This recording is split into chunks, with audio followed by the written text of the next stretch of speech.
Yes, mates, how's it going? My name's Lee, and welcome back to the channel for another FPL video. So today's video, we'll be reviewing my Game Week 2 performance. However, a little caveat, the Game Week isn't quite over. Unfortunately, I need to travel for work, and I cannot make a video after today until Wednesday. So it's a little bit premature, and some of my opinions might change over the course of the week. If you're new to the channel, please subscribe, leave a like, leave a comment, all the usual jazz. Anyway, let's rock and roll.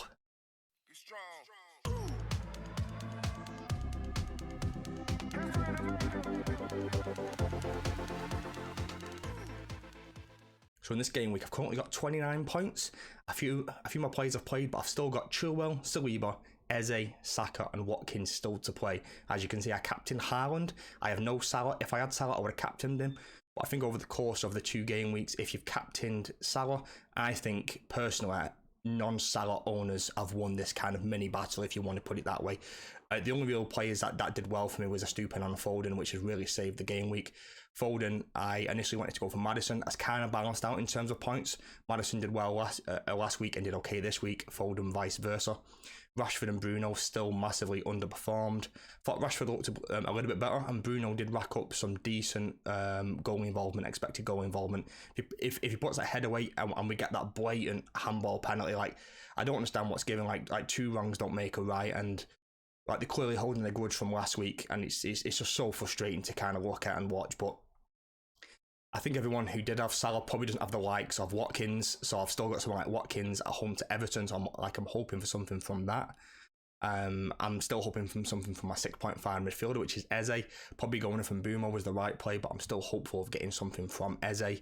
Saka and Saliba away to Palace. Obviously playing against Eze, it's a bit of like they're fighting each other, so I don't really like that, because if Eze scores, then obviously Saliba doesn't keep clean sheets, so on and so forth, and then I've just got the beast that is Chilwell on the bench there. But if Chilwell doesn't play, I've got Udogie come on as first sub. Overall, it's an okay game week. I've got a lot of players that people want. I see a lot of people moving towards the likes of Foden and Chilwell. I've still got two free transfers, as you can see from my squad value. It's gone up to 100.1 million. So I've clearly got players that people want. I've just got other players that I didn't quite go for, that haven't gone my way. So the likes of the Eze versus Mbumo, Mitoma kind of battle.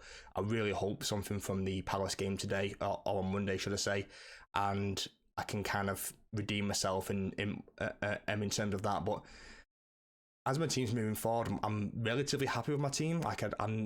I'm not in any kind of real urgency to make any kind of changes, and I'll go through some transfer targets in a moment of some things I can think about over the next week or so.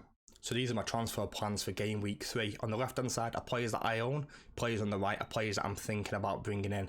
So I'm thinking of maybe something like a Watkins to a Jackson, but do I really want to take Watkins out when he's away to Burnley? I'm not entirely sure. I've not seen enough from Jackson so far to merit bringing that in. I know a lot of people are kind of bigging up his stats, but I wasn't that impressed with him. He's still got to play West Ham this weekend. If he returns in this game, then maybe I might bring him in, but I'm not entirely convinced right now. The only thing that's kind of going for that is the fact that Jackson is 1 million cheaper than Watkins, so I might go for something like that. I might take out Bruno for an Mbumo. That's a hard one to say, which saves me 2 million, or be 1.9 now because Mbumo's gone up to 6.6. Same again, I'm not entirely sure if I even want to do that. We've got Bruno at home to Forest. It's a really tough game to be removing Bruno from that, but Mbumo and Brentford have got a great one from now for the next 2 or 3 games. They've got a couple of hard games kind of mixed in with that as well, but they've still got a decent one, and that's quite a tough one to even go for. I am considering it. I'm not sure if I'm going to go for it, but that would leave then quite a lot of money in the bank, and I'm not sure if that's something I really want to do right now. I am tempted to maybe do something like a Saliba to a Diaz or Gvardiol or Ake, but as I'm rhyming all those names off, like you can see the issue with City defenders constantly changing that Pep roulette. It's just a headache and a heartache every single week, and is that something I want to go through? Saliba this week he's got Palace on Monday, then Fulham next game week, and he's got United after that. But even after that, he's got the likes of Everton and a couple of decent games as well. Saliba might just be a hold.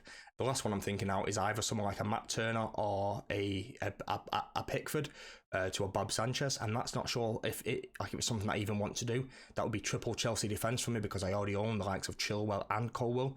Don't really want to go Sanchez as well, but Chelsea have got a great fixture, and I do want a piece of that pie. So whether that's going for something like a Jackson or a Sanchez, or maybe one of the midfielders, but my midfield is so stacked with the likes of Bruno, Rashford, Foden, Saka, so on and so forth. So it's just so hard to kind of remove anyone when my midfield is already really good and really stacked, and I've already got good fixtures moving forward anyway. So there's a lot of headaches from moving forward, and I'm not sure kind of what to do.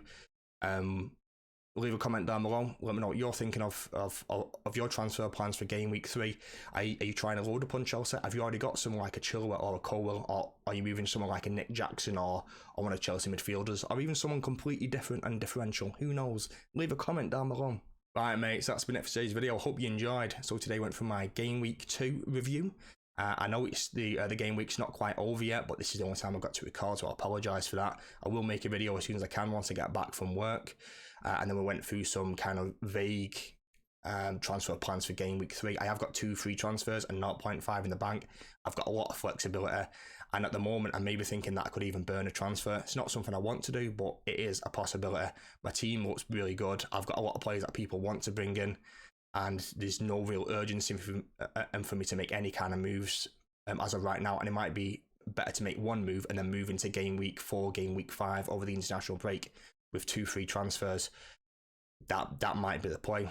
Who knows? Leave a comment down below and let me know what you think. If you're new to the channel, please subscribe, leave a like, leave all sorts of comments. Tell your mum, tell your dog, tell your postman. Peace and love.